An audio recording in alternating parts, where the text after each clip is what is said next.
A sleepy village in the middle of England seems like an unlikely place for, well, pretty much anything to happen. It started with the village local historical society, as they often do, loudly resisting change. This time, it was a new road the city council wanted to build, one which would bring growth and opportunities and all those rather intangible benefits always promised, yet not always delivered. What was different this time, however, was that no amount of objection from the society had been able to see off this project. In hindsight, given the reference normally reserved for them, this should have been one of the first clues that something was afoot. No historical interest on the sites required to be developed. The surveyor from the city with the sharp suit had assured them. Work began in record time, and so they broke ground on a rather unassuming patch of land, not before evicting a small flock of sheep. They dug deep into the earth for the foundations, and deeper still. The residents grumbled about the noise of the machinery, running late into the night and starting up again too early in the morning. Until one day, it stopped. For the first couple of days, everyone was simply happy for the peace and quiet. After a week, it became the village mystery. The council were keeping stum about it, saying only that there was a short delay and that work would resume soon. I could never resist the mystery or the chance to break some rules.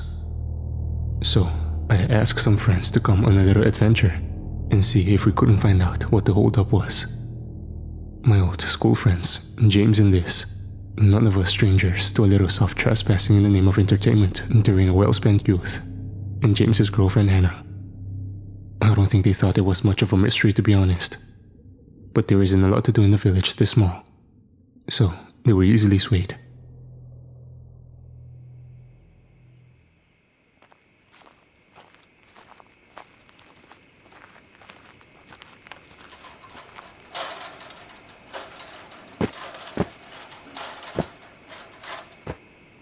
We scaled the chain-link fence the next morning in the dim pre-dawn light and snuck across the site. All was quiet and still. Not even a solitary security guard to dodge. There was a very large square tent surrounded by equipment, which seemed to be where the action had been. It was white, and reminiscent of the tents the police put up over a dead body to keep it out of view. I didn't like it as an omen. By now, I was feeling slightly unsure that this was a good idea. We ducked inside and out of sight, less likely to be seen or found. I liked what we found inside the tent even less. It was dark enough in there that we needed our torches to make out anything other than vague shapes. And we were expecting there to be a hole. And we were right about that much. But instead of groundworks for the base of a new bridge, the area looked to have been carefully excavated, more like an archaeological dig. The hole was maybe 10 feet deep, and perhaps 25 by 15 feet with a ladder at one end for access.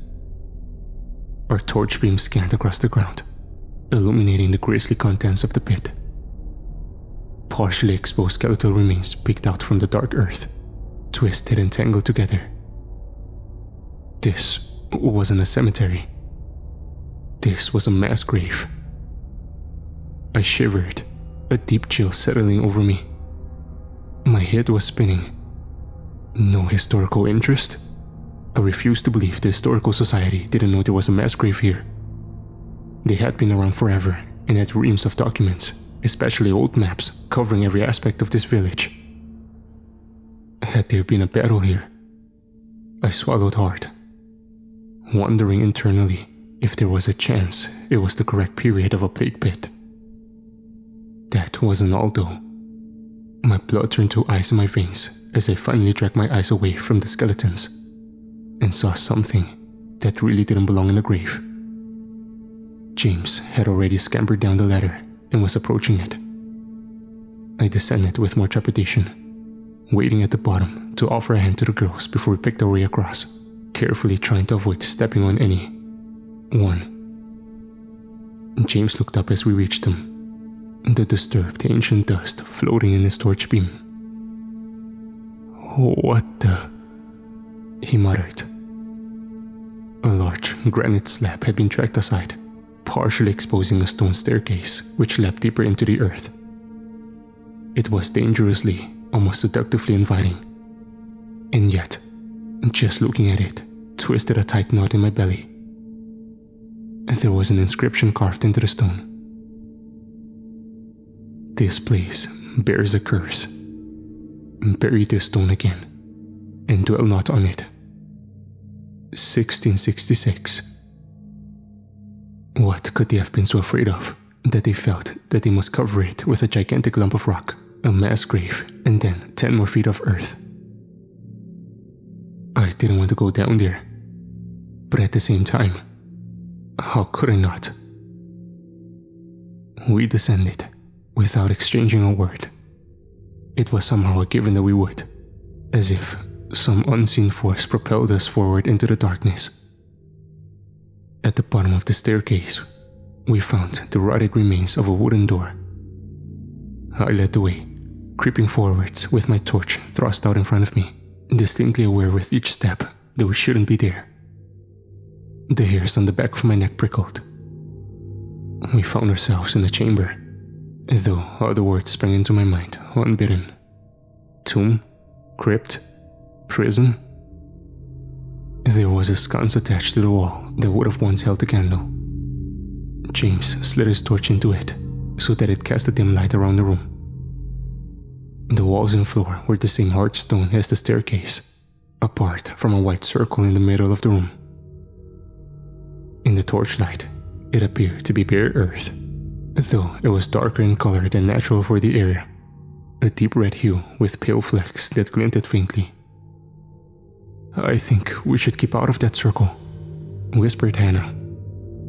"We don't know what's that made of, so it's probably best to stay well clear." We all nodded in agreement, and instead turned our attention to the walls. I stared at them for a long while, until I realized I could hear my heartbeat pounding in my ears as my pulse climbed higher. This has to be a dream. Huge, arcane, occult-looking symbols adorned the walls. I recognized a pentacle, but everything else was alien to me. Whoever had designed this chamber believed fervently in the power of this ritual, given the time it would take to chisel symbols of this size by hand. The furthest most wall from the entrance bore another inscription. The devil was banished here, by blood and bone.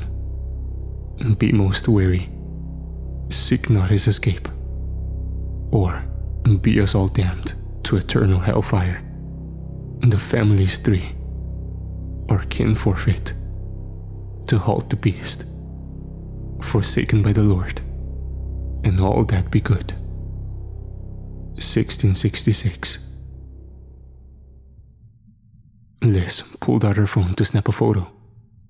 As she tried to get the whole inscription in the frame, she took a step backwards.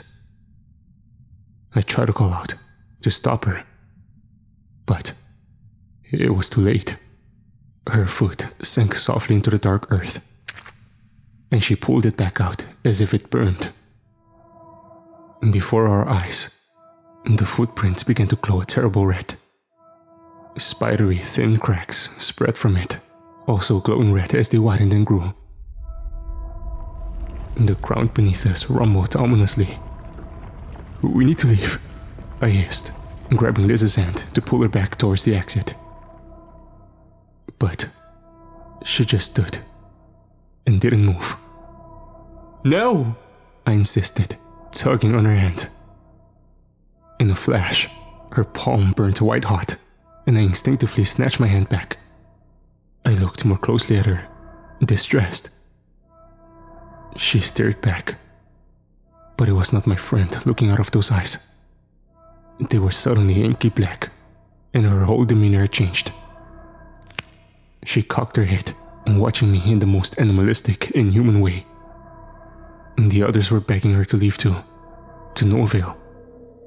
She twisted to look at each of them, her head still tilted at that unnatural angle. Then, she did the worst thing yet. She grinned. A terrible, rictus grin that must have been painful. She reached into her pocket and pulled out a pocket knife, and I leapt back automatically. Liz raised her arm and with no hesitation sliced deeply into it. The blunt blade did not cut cleanly, leaving a jagged tear that began to bleed freely, splashing on the stone floor. I was glued to the spot. Something had taken over her. I could not help, and I knew instinctively the events that were playing out now, we were only bystanders too. She turned to the wall and dipped her fingers into the wound in her arm and began to dab new symbols onto the stone and blood. I could not tell you what they were, only that observing them as they began to glow the same red as her footprint made my head want to burst into flames, full of pain and hidden dread. She completed the last symbol, 4, one on each wall, and collapsed to the ground. This broke my inertia and I ran to her. She was unconscious, her breathing ragged, but whatever had a hold of her seemed to have left her body.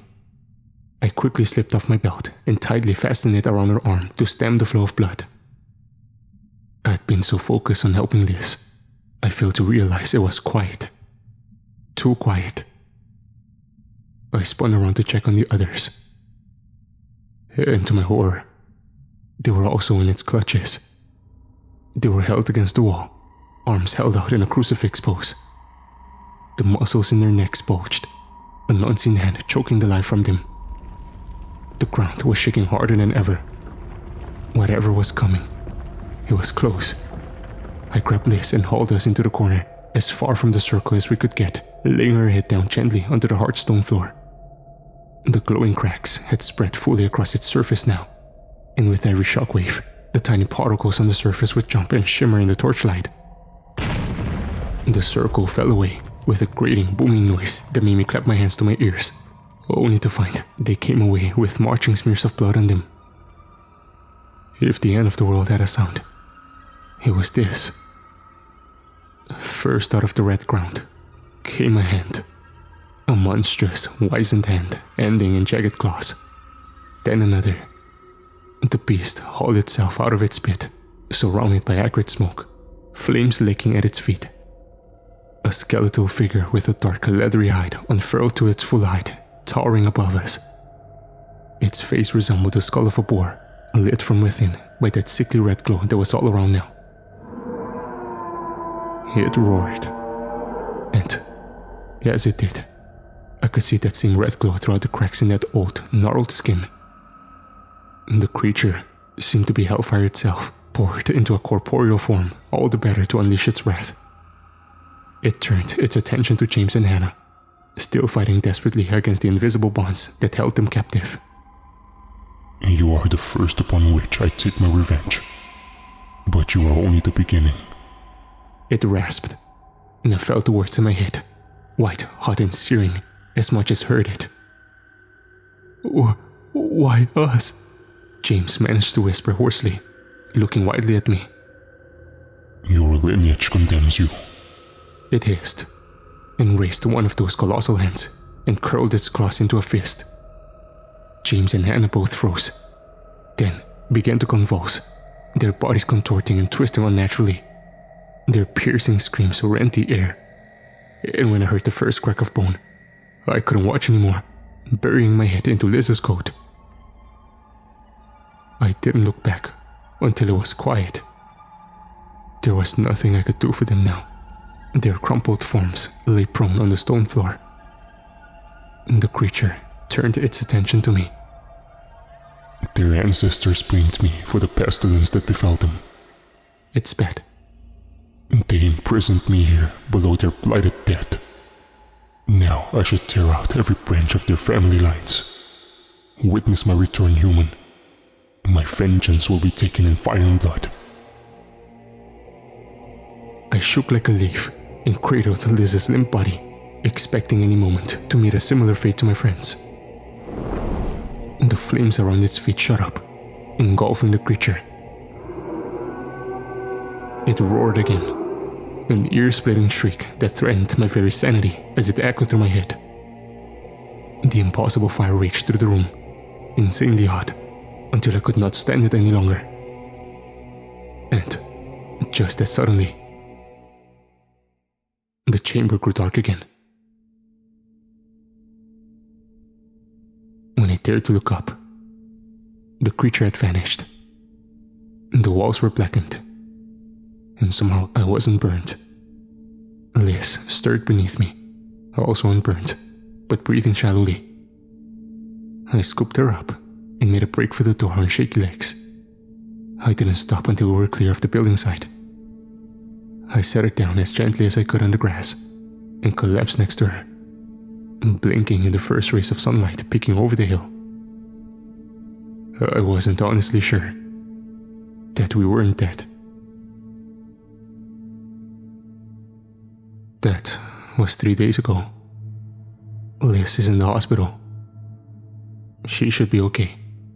She needed 3 units of blood and surgery on her arm. She was lucky to keep it. She told them it was a suicide attempt to avoid too many questions, and now she's pending psychiatric assessment.